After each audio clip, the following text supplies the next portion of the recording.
Thanks again for tuning into Sin's Workshop. Hope you're all having a wonderful day. So today we're going to be talking about Women of Light, and I do want to preface this by saying that this was a DNF for me, unfortunately. I was really looking forward to this book. The problem is I just couldn't connect to it, and I don't think it had anything to do with the writing style or anything. Sometimes you just don't connect to a book. This is a little bit. I started to talk. I started to refuse.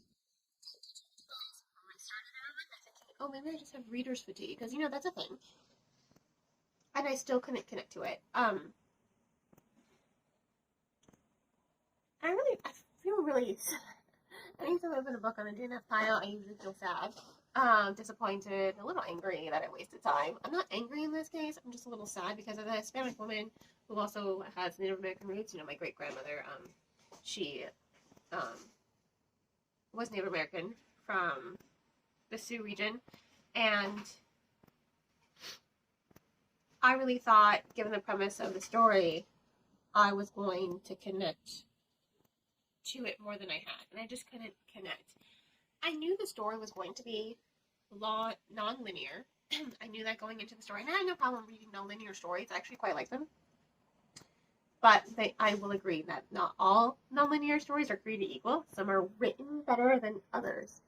So, Lou's Little Light, as she's called, she's a seer. You don't really get to see a lot of her seer. Again, I only made it 150 pages, so I can't really speak to her seer abilities later in the book. But early on, we're introduced to the past, and then we're introduced to Little Light.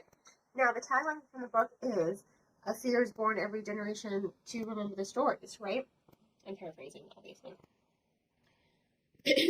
So, when I went into the story, I was thinking, okay, cool. So her seer abilities are going to help her see into the past to learn the stories of her people and why they left the Lost Territory. That was what I was getting at. And you know what? Maybe that is the direction the story took later on. But I just couldn't make it to that part because we're going back and forth between past and present, and it's really hard to see how the past at that point really relates to the present of the story.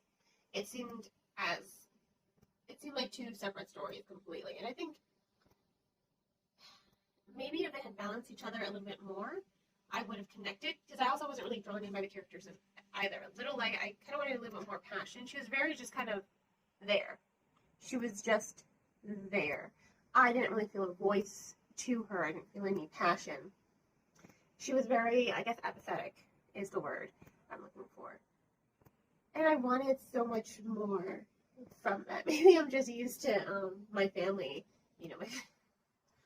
We're Mexican women. We're loud. We're crazy.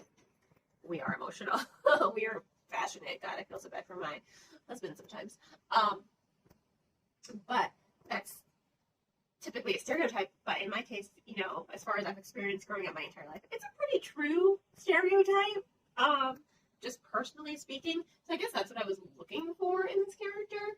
So I wasn't really able to bridge a connection. I wasn't able to connect to Little Light as a Hispanic woman, because my definition of what it means to be a Hispanic woman is defined by my family, and we're all nuts.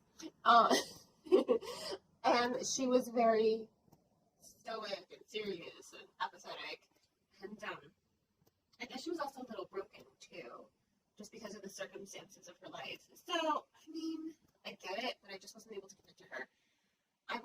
Sometimes I wanted her to scream and shout at the unfairness of it all, but she just keeps everything bottled in. And again, she probably goes on this amazing journey as the story progresses. And I'm sure she does. I'm sure she sees the past and she sees her ancestors, and then it helps her become more comfortable with herself and express herself. I'm sure that that's the direction the story was going to. I just didn't get there, unfortunately. I just couldn't connect. And again, I tried it twice.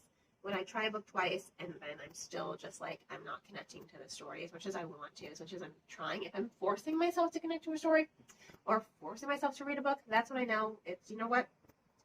Let me just put it down and then DNF it. I do think it's a story I will come back to, however, in the future, when maybe I've matured a little bit more. I do think there's potential in the story. So I do think it is one that I will go back to, but right now it's going to stay on my DNF pile, unfortunately, and I regret that. So because I did not finish it, I can't really give it a star rating. It's unfortunate. It is what it is. Kind of sucks, but, you know, so that be. However, I will include links in the description below if you yourself want to check out the book. If it's something you're interested in, you know, historical fiction in the American West, it follows Indigenous, Hispanic Americans.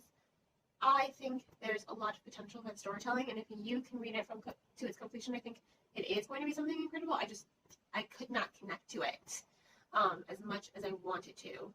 So that's kind of unfortunate. But of course, I will include links in the description below on where you yourself can check it out. On that note, please don't forget to like this video, subscribe to our channel, and share with all your book loving friends. I hope you all have a wonderful rest of your day, and as always, happy reading.